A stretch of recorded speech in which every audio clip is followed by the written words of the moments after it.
হায় রে, কেএফসিতে যাইয়া দেখি কি ভিড়, অর্ডার করেও দাঁড়ায় থাকতে হয় আধা ঘন্টা। তো চলেন কেএফসি বাড়িতে নিয়ে আসি, দেখা যাক কেএফসির মতো হয় কিনা। এখানে মরিচের ফাঁকি দিয়ে দিলাম, মুরগির মাংসের মাঝখানে দিয়ে দিলাম কালো সাদা গোলমরিচ, দিয়ে দিলাম লবণ, দিয়ে দিলাম সয়া সস, এখন দিয়ে দিব টমেটো সস, এখন দিয়ে দিব এই আদা রসুনের পেস্ট। এটা হচ্ছে রসুনের পেস্ট, পরে দিলাম আদার পেস্ট, এখন দিয়ে দিলাম কতটুকু টেস্টিং সল্ট। এখন সবগুলো উপকরণ একসাথে ভালো করে মিশিয়ে নিব। এটা যত সুন্দর করে মিশাবো ততই মজা হবে। তারপরে এটা আপনারা ঘরে করে খাবেন, অবশ্যই করবেন। কেএফসির মাঝখানে আমরা সিরিয়াল ধরে দাঁড়ায় থাকি আমাদের বাচ্চারা একটা 70-80 টাকার জন্য।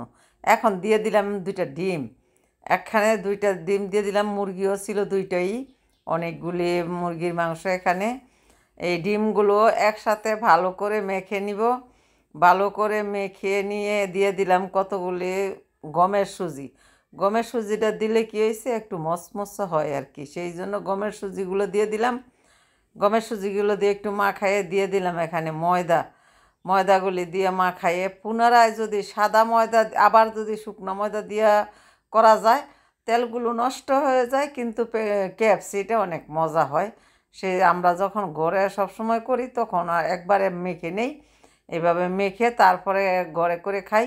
আর যদি মেহমান আসে বা নিজেদের মনে চায় তখন ওই আলাদা শুকনা ময়দা দিয়ে ভরায় ভরায় একটু পানি দিয়ে ভিজাই পরে ময়দা দিয়ে ভরাইয়ে পরে আবার তেলের মাঝে ভাজি, তো ওইটা হুবহুব কেএফসির মতো হয়। এটাও মজা আছে অনেক। এইভাবে আপনারা কইরা খাইবেন। আমি এখানে 2টা পাত্রের মধ্যে লইলাম, যেহেতু আর একটু ময়দা লাগবো। ময়দাগুলো দিলে যেহেতু পিসগুলো যাতে আলগা আলগা হয়, আমি সেইভাবে ময়দাগুলি দিচ্ছি। আপনারা দেখেন, আপনারা এইভাবে খেয়ে আমাকে জানাইবেন যে আসলে আপু মজা হয়েছিল, দাদু মজা হয়েছিল, তোমার রান্নাটা দেখে আমরা করছি।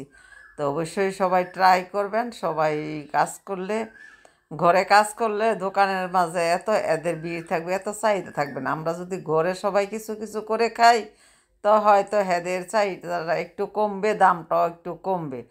তবে এই যে এইভাবে পরে আটা দিয়ে আমি এগুলি আলগা আলগা করে নিচ্ছি, নিয়ে এগুলি সব আবার সবগুলো একসাথে রেখে ঢাকনা দিয়ে ডেকে রাখবো। এটা কিছুক্ষণের জন্য রাখবেন, আপনি আধা ঘন্টা রাখতে পারেন, 1 ঘন্টা রাখতে পারেন, 2 ঘন্টা রাখতে পারেন, 24 ঘন্টা রাখতে পারেন, এটা আপনার ইচ্ছা। আমি এদিক দিয়ে বানাইতেছি, দেখেন কত সুন্দর হয়েছে। বানানোর সাথে সাথে এরা নিয়ে নিয়ে খেয়ে ফেলতেছে। এইভাবে খেয়ে দেখবেন, দারুণ মজা হয়। কিন্তু আপনারা এতক্ষণ ভিডিওটা দেখছেন, আপনাদেরকে অসংখ্য ধন্যবাদ। ভালো থাকবেন, সুস্থ থাকবেন।